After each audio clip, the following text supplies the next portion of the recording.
Well, and welcome back to Sports Check. And the two gentlemen that you can see right there, I'll tell you, are archers. Their names are Isaac Partier and Elijah Lenkishon. We're talking about archery, and this is Arrows for Peace. Welcome back. My name is Daniel Wahome. Our sign language interpreter is Byron Abuli. And let them do something over a short distance. If they don't hit the bullseye here, Elijah and Isaac, show us a little bit of the skills that you have in archery.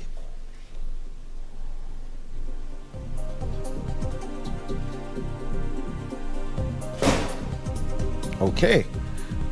Well, that didn't hit the bullseye from the position that I can see. Second go at it. Let's see. Now from Isaac.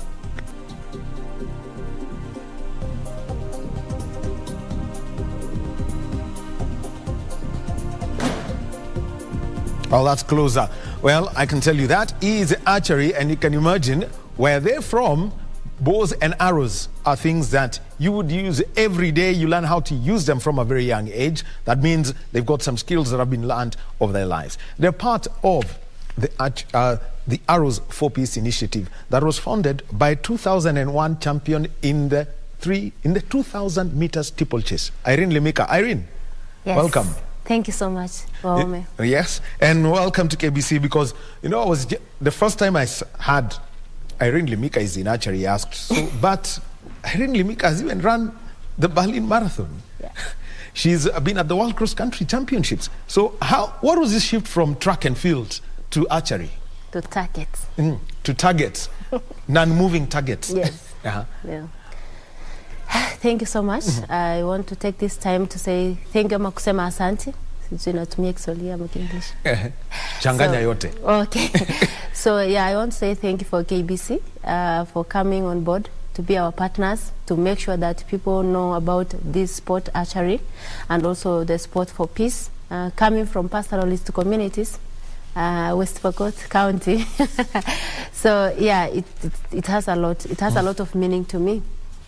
So I was growing up from counties that is affected by the cat rustling and doing athletics, and I thought, like, every day, what can I do to help with this issue of cat rustling so that we can have a peaceful community, because they are my brothers and sisters. And that's why I thought of Arrows for Peace and using sport archery, because also it's an Olympic sport. Okay.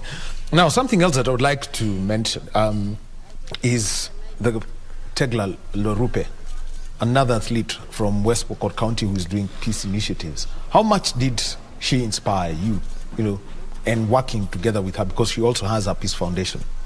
Yeah, she has done a lot. I want to say congratulations to her, because she's the first person to do that, and to come up with that idea of using sport for peace.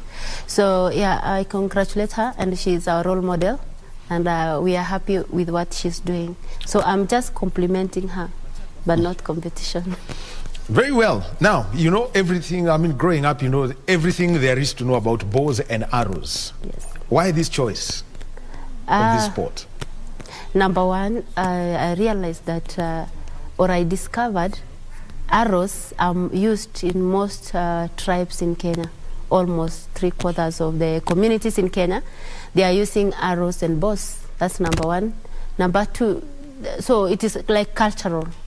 So number two, our pastoralist communities, they are using it to take care of the cattle or their animals. So it is like a protection. So it is something that is in their blood. So when you are changing somebody, or when you are doing transformation, it's easy to transform someone using something that they already know. You only change the maybe tactics and how it is to be just a professional way. So it's already in their blood. So it makes it easy. And it's always something new. Okay. Well, and talking about changing and how it is easy for them, let us now move to Elijah Lenkishon. Elijah, good morning. First of all, tell us how you decided to pick up this sport of archery, knowing that using a bow and arrow for you is probably an everyday thing, Elijah. Okay, kwa majina naitwa Elijah kutoka Kajiado County. Archery ni mchezo ambaye imetolewa na Irene Limika Ni nzuri sana kwa sababu sisi kama Wamasai tulikuwa tunatumia mishale kama hii kwenda kufanya vita na kabila zingine, na wakati hii archery ilipokuja tukajoin, tulikuwa tumepotea, tulikuwa tunafanya mambo mengine, tunaingia kwenye vikundi vya banki, kufanya mambo ambayo haifai, ila so wakati archery imekuja tukajoin. So nashukuru kwa sababu ya archery, maana imetutoa mbali, inaleta amani kwa community na inaleta umoja kwa communities, aswa zile zinatoka sehemu za pastoralist. Tumekuwa kitu kimoja. Na Isaac, yes, Partaye, consider you've got a bow and arrow. Yes. How different is it from what you've normally seen? You know, the proper archery equipment, archery sport equipment, vis-a-vis what you would have if you were back at home. Hii archery natumia kama tulikuwa tunatumia kama silaha, vile mwenzangu amesema Elijah, tulikuwa tunatumia kama silaha. Unajua si wa Masai tulikuwa tunapenda vita sana, but for now hii archery imekuja, imeleta amani, imekuja ikatukanisha county zote hapa. So kama vile on Thursday, tulikuwa on Friday and Saturday tulikuwa tunacheza pale uwanjani Ngong, na tunashukuru Mungu tulikuwa na county 9, na hii archery imeleta amani, imetukutanisha na hizo county 9 tukakuwa kitu kimoja. So hii archery imeleta amani kwenye nchi yetu. So tunashukuru Madam Limika na Nok kwa ujumla kwamba imeleta mchezo ili ilete amani kwa nchi yetu, ilete mapatano. Tunashukuru Mungu kwa hilo. Haya. Yeah. Najua tutakuwa chukua mpumziko kidogo, na tukirejea Isaac na Elijah, niko na vyeti vyenu hapa. Nimezio cheti ni cha Elijah, alipata kwa kuwa mashindano haya ambayo yalifanyika siku ya Ijumaa na Jumamosi, na pia tunaona ya kwamba kaunti ya Kajiado iliwakilishwa vizuri.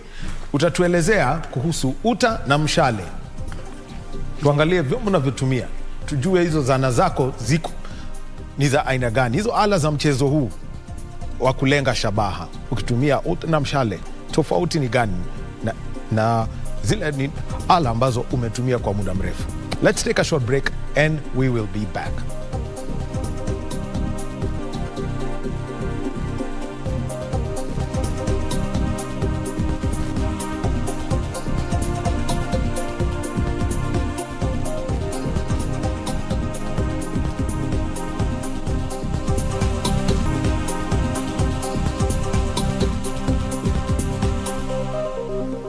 And welcome back to Sports Check on this Monday morning. My name is Daniel Wahome, and we are having conversations.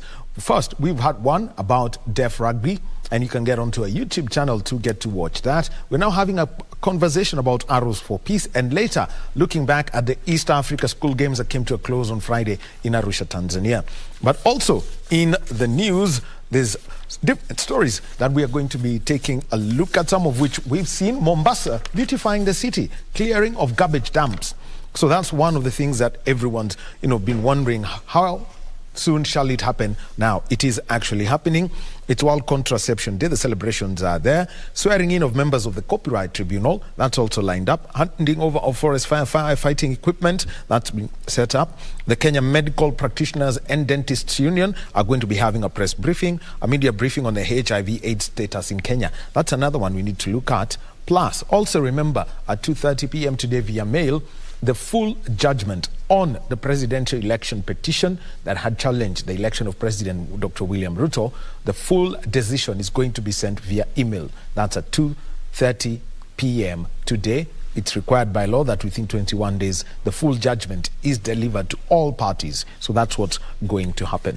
Well, our sign language interpreter is Byron Abuli. We continue with this conversation, and it is about archery and using arrows for peace. Looking at communities which use bows and arrows a lot in their everyday life. Pastoralist communities and also others that live in areas where, at times, they use for conflict, not just as a self-defense weapon. And we've got Irene Limika. She founded Foundation, and she's been running this initiative, and she's held 2 competitions. One took place last week. Irene is a 2001 champion in the women's 2,000 meter steeplechase. So she moved there. Irene, thank you. So we'll get back to you. And also in studio, we have got Isaac Partaye and Elijah Lenkishon. There were two competitors over the weekend, on Friday and on Saturday, and they've got the equipment there. And let me move to you, first come to you, Elijah, and I want you to tell me the difference between the bow and arrow that you've grown up with. So I know you can pick it up and tell the differences. And also comparing it with the bow and first the arrow and then the bow that you're using for archery competitions. Haya, tueleze. Okay, hii ndo inaitwa arrow ama mshale kwa Kiswahili, na kwa Wamasai tulikuwa tunatumia ya chuma, alafu hapa mbele ilikuwa wanaeka sumu ili wakienda vitani ile sumu ikimdunga mtu inaingia kwa mwili, alafu inafanya mtu akufe. Alafu sasa tofauti ya hii kwanza iko na feathers hapa hivi ya plastic ambayo inafanya iwe straight. Alafu hii ni ya plastic, very light, different na ile ambayo tulikuwa tunatumia vita kwa Wamasai, ilikuwa chuma na ni nzito, na hapa ilikuwa na sumu. So hiyo ndo tofauti ya hii ya archery na ile ya Wamasai. Aya, twende kwa ala nyingine. Aya, tueleze. This is the bow, ama ukipenda ngao, na hii ndo string. Kwa Masai tulikuwa tunatumia ya chuma, kitu kama iron, na hii ilikuwa ya chuma bado, na hii tofauti ya hii sasa tunatumia ya plastic. It is very light. Yeah. Haya, na tofauti yake ukitumia sasa, uchukue ile ambayo umekuwa nayo na uchukue hii nyingine sasa. Tuelezee tofauti. Tofauti yake kwa hii sasa hivi, hii kuna vile utasimama kwa sababu hii mchezo inaitwa ni mchezo ya shoot to win, not shoot to kill. So tofauti yake kuna poste unasimama. Kwa mfano sasa hivi jinsi ninavyosimama hivi, naangalia upande huu. Sasa naangalia shingo yangu ndio itaangalia kwenye sehemu ambayo napiga hiyo hii nini. Lakini usipige tu. Haya. Na ile ya Wamasai tulikuwa tunaenda direct to the enemy. Yeah. Haya, sawa. Ale, twende kwako Isaac. Unaweza chukua ile board ambayo tuko pale ndio tuelezee ile njia mnatumia kupata points. Yeah. Haya, unaweza inua. Hii hapa kwa ujumla hii board ama target ina max 10. Ina max 10. Unaweza angalia kuna 1 2 3 4 5 6 7 8 9 10. Hii ya kwanza ukipiga hapa umepata max 1. Hii ya nje ya kwanza. Ukipiga nyingine ni umepata max 2. Na hii ya tatu unapata max 3. Na pia hii nyingine ya black unapata max 4. Hii ya 5, hii ya blue ni max 5. Na hii ya blue nyingine ni max 6. Na hii hapa ni max 7. Hii ya red ya kwanza. Na pia kuna hii pia nyingine ya red max 8. Sasa na kuna hii ya 9 unapata max 9. Sasa kuna hii ya ndani kabisa ukipiga umepata max 10. Kwamba wewe kabisa hapo wewe umeweza kabisa. Umepiga to the target, inaitwa macho ama bullseye. Ya ukipiga hapo wewe ni mnoma, Aya, bullseye tunajua hiyo inakupatia max 10, sawa. Na pia kuna hapa nje, ukipiga hapa nje tunasema jirani, hapa hujapata chochote. Hii ni 0, ukipiga huku ni 0. So hujapata target yoyote. Ndio. Naona kuna watu wamepata sufuri nyingi sana kulingana na hiyo board. Yeah. Sawa. Now tuelezee mazoezi mnafanyia wapi ndio muweze kucheza mchezo kulingana na sheria na kanuni za kimataifa?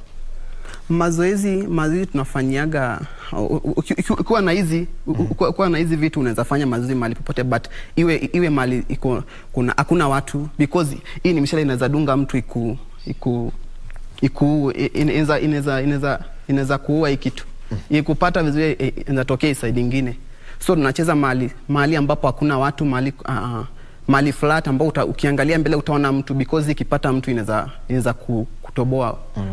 So tunatafuta mahali nzuri ya kuchezea, but hii mchezo ni very interesting, na ukijua ni rahisi na ni ngumu pia. Usipojua unaweza piga nje zote, na pia ukijifunza vizuri unaweza piga za yellow ndani zote, na mambo itakuwa safi sana. Safi. Isaac Pataye, he is an archer, and over the weekend he was at, competing, and 5 of the archers who were there have been picked up to go for the national trials on Wednesday at Strathmore University, which I can say is a home of Kenyan archery at the moment. And let me come to you, Irene. This is the second time you're having this Arrows for Peace initiative. This time round you've been supported by the National Olympic Committee of Kenya. But let's start, with the one that you held in Bungoma County, in Sirisia. Let's start there. What was the story then? Wow. It is very interesting, Wahome. So the journey about the archery sport in Kenya, being this is the first time that we are getting to the grassroots. It has never been there before. So, and Bungoma was very interesting. Remember, we started with the northern counties, and that is like Baringo, Elgeyo Marakwet, Turkana, Pokot, Mount Elgon. These are the really most affected counties. And I was so happy that all the counties participated and the archers came. And in Bungoma, it is really exciting because they were calling me even during this for southern counties. They want to come as well. Even the Baringo, they were calling. There are people who wanted to come. But I told them to hold on. So it has been a journey. And I want to say thank you to the National Olympics, because they really picked us from down to partner with us and to make sure that this dream has started. And I say thank you also to the office of the Madam Beverly Moss, the National Conflict Management and Peace Cohesion, and because also they've really supported us in mobilization of the youths. Yeah, so I want to say thank you. So it has been a success because of NOC, because they've sponsored the transport of the counties all the way from where their counties to Sirisia, and sponsored our accommodation. And even, as you can see, even they are looking smart because of National Olympics. So I want to say really thank you. And this is where I want to come in. You've mentioned that, the northern counties wanted to come in. Yeah. How has the sport picked up after you had this event in June of 2022? Wow. In Sirisia, I had only 6 ladies. And let me tell you, on Saturday and Friday, the number for ladies were, I think, 16.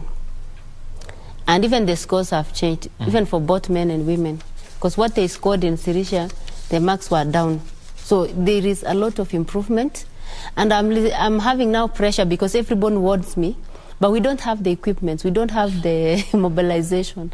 They want to come and compete, but we will have that later on. We bring the northern and the southern counties. I'll be speaking to Professor Ochieng so that he helps you out, okay. Because I know he's at Strathmore and he's a secretary of the Archery Federation. But you mentioned about the marks that are there, and let's talk about this.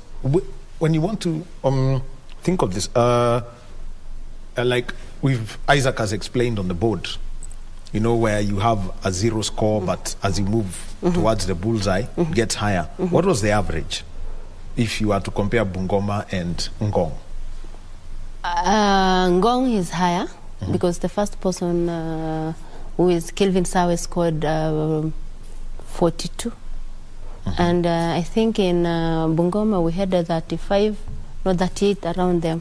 So there is a lot of improvement. But you see the difference between them, I've trained them.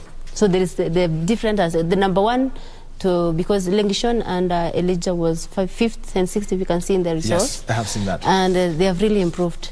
So there was a lot of competition because those people who have trained, they were scoring better than those who came for those days, and we trained them in those few days.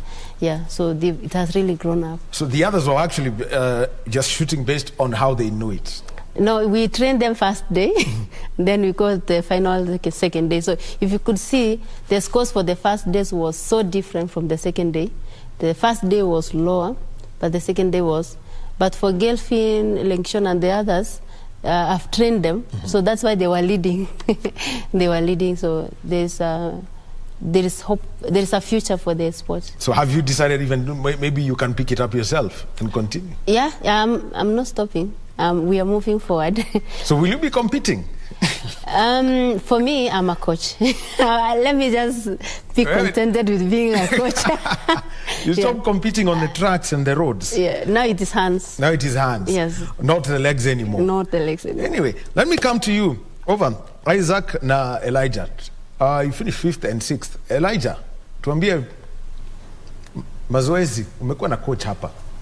Mazoezi yako yanakusaidia aje, ni mambo yapi umejifunza ili uweze kupata alama bora zaidi? Kwa upande wa mazoezi, kitu ya kwanza kabla sijachukuliwa na Irene kuingia kwenye huu mchezo wa archery, tulikuwa watu ambao ni wavivu sana, tunashinda kwenye sehemu za pool, tunaenda sehemu nyingine kula vitu zingine ambayo ifai. So wakati nilipokuja kwenye mazoezi, nilikuja nikabadilika, nikawa mtu ambaye anaingia mazoezi kila wakati, tunakimbia, tunafanya mazoezi ya gym ili uweze, kwa sababu hii mchezo inataka mtu ambaye akona mazoezi nzuri. So imenibadilisha hata mawazo, nimekuwa mtu ambaye ana target kila wakati kuwin. So kama mfano ile competition tulikuwa nayo, kila wakati tulikuwa tunawaza ile mchezo ile competition, sababu it was about inter-counties. So tulikuwa na mawazo kila wakati ya sisi Kajiado County tuweze kushinda. So imebadilisha mawazo yangu sana kabisa. Aya, na tuje kwako Isaac. Changes in your life, in your skill level, tueleze. Yeah. Hii archery kwanza imenifanya nikawa active because kabla sijaingia I was dormant, nilikuwa nakaa tu nyumbani labda kuwatch movies ama vitu zingine ambao hazifai, but after kuingia hii archery imenikeep busy because kila time, na vile mwenzangu amesema, kila time unafikiria tu kushinda because the motto of this archery kwamba shoot to win, not to kill. So kila saa unafikiria kwamba mimi nataka kushoot ni win, si kwamba nikae, but pia kwa mazoezi tunapiga, mazoezi tunakimbia, tunaenda gym because hii ball lazima ushike, unaishika vizuri. Kama una nguvu utatetemeka hivi na utakosa target. So inakufanya kila saa ufanye mazoezi, ukimbie, kila kitu unaweka tu mawazo kwamba nataka kushoot ni win. So hii mchezo imetufaidi sana kama vijana. So kama kuna kijana pale nje nakwambia njoo kwa archery because ama uingie kwa sport because kule nje si kuzuri. Unaweza kaa kule nje maisha yako tu iharibike. Watu wengine wanaingia kwa bangi, wengine wana watch vitu hazifai.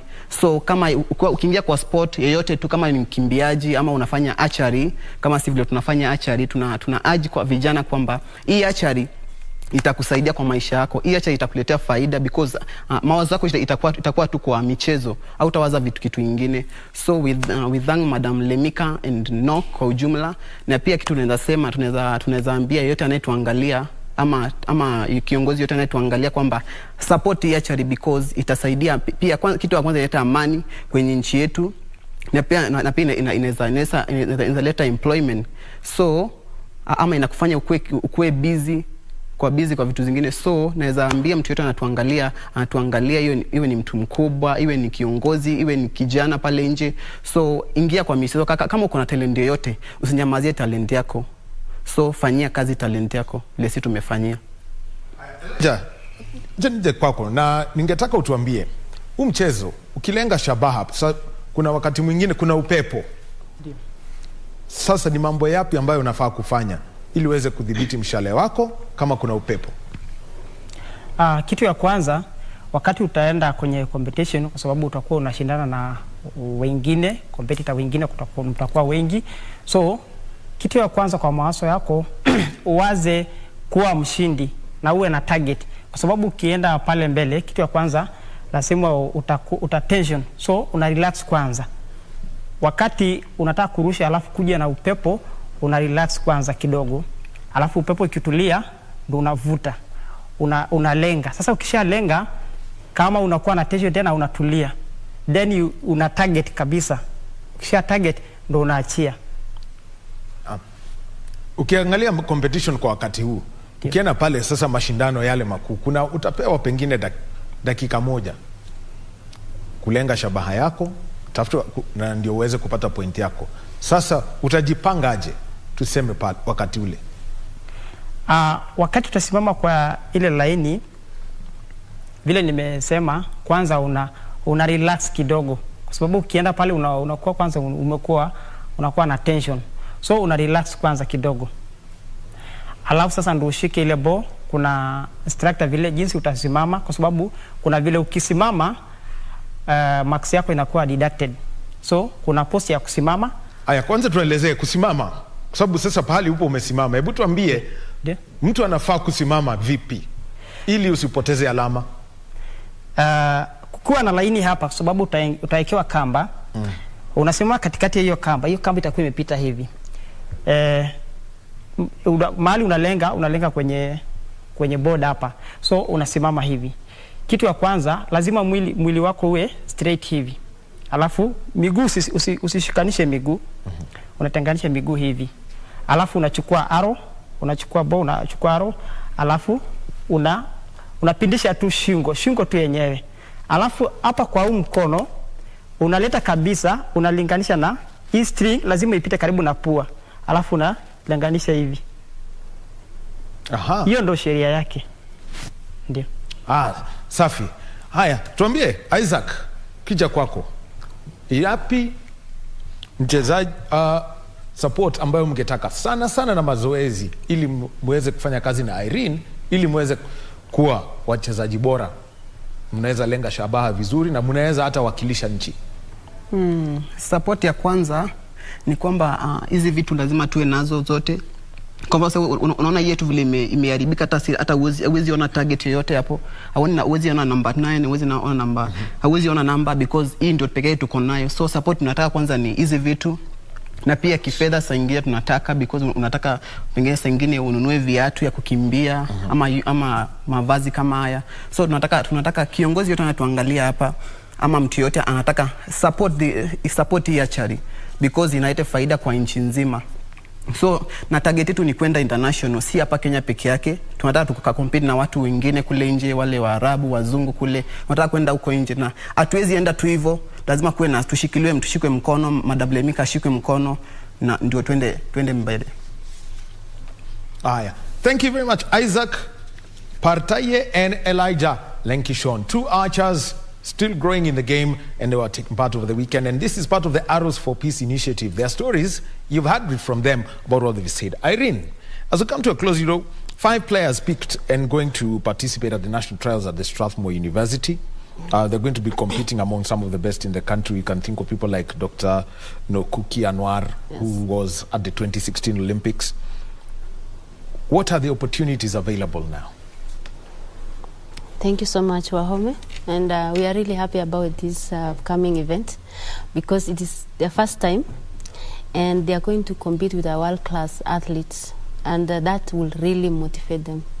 So even the distance will be different. They will be shooting at 70 meters, of which it will be their first time. We want to know how talented they are doing that with a lady, being men. So, and we have some ladies as well. They might not be so good, but the number one, they will be inspired by Cookie, and the others who are good, they'll get that inspiration, and that will make them to go and train more, because our training camp right now is at Ngong. We are training them there, and we would like also to take them international for exposure. Remember, most of these counties, when you asked me something about Bungoma, the challenges I had was the teams to come was walikuwa nakata. They don't want to live out of their area. So like tunaenda wapi. So they need to be exposed, because that's one thing also that it's affecting them. When they are exposed and see what's happening in the world, I'm sure that nobody will be thinking of stealing cows. It is very sad what happened in Turkana, and my condolences to the family. And that's why Arrows for Peace was born, to help in that issue. So I believe that our brothers in Turkana and sisters, we feel for them. They are supposed to be in this sport. So that's why we really need these equipments. Most was equipment and coaches. We need more people to train. And also we want this sport to be introduced in schools, Kenya secondary schools, sports, and the primary schools. So we need to start the sport from the grassroots. Okay. You know what I'll tell you? You want to introduce the sport to the Kenya Secondary School Sports Association? Yes. We've got somebody from the Kenya Secondary School Sports Association. Now he has a new sport to take to his board. Moses Mbudia is coming here. I've been looking for him. Yes, you will meet him. He's coming in onto that hot seat immediately after this. Yeah. So I'm sure you will exchange numbers as you do this. Course. Yes. And Irene Limika, thank you very much for being with us, and tell us the story of that trophy before you leave. This is National Olympics are really supported us, and among the gifts that we were giving to the archers to motivate them were trophies, and our archers want some trophies to motivate them, and some prizes to go home with. So this is, we can say the sport has been successful. As we are growing in a better way. All right. Yes. Thank you very much, Irene Limika. She's a former athlete, now archery coach, and also coming in with two archers from Kajiado County, Elijah Lenkishon and Isaac Pataye.